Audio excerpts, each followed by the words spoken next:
Session 9 is one of those movies that's been on my list for a long time. I'm excited I finally crossed it off. This was from 2001. You can watch this one. It's streaming on Amazon. It's only about an hour and a half long, and I really enjoyed this one. I'm pretty bummed I waited this long to check it out because I love a good haunted asylum movie, and especially because this one wasn't your typical, like ghost hunter type haunted asylum movie. This was about a group of guys who work for an asbestos removal company, and they get hired to clear out all the asbestos in this haunted asylum that has been closed down forever. It's one of those ones where the town people stay away from it. All the, the teenagers have all the ghost stories about what happens. It's full of graffiti and all of that.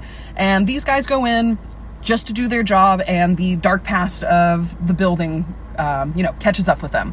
What I really loved is that instead of just telling the story of the lore of this asylum and why it's haunted, it is told to us through a series of tapes. One of the men who is working for the asbestos removal crew, he's really into like the history of this building. So he finds these old tapes and listens to them, and that's what Session 9 comes from. The title is the different sessions of these tapes. And so through listening to these tapes, we as the audience get filled in on the story, which was so much more fun than some like long monologue from like some town historian or something like that.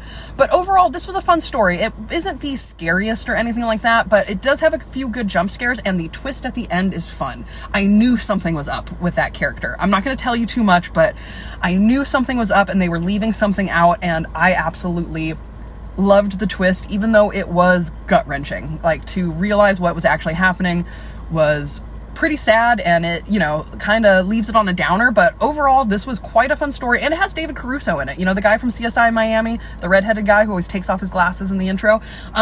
He did a great job. It was fun seeing him in something else besides CSI Miami, but if you've seen Session 9, let me know what you think, and if not, definitely consider checking this one out on Amazon.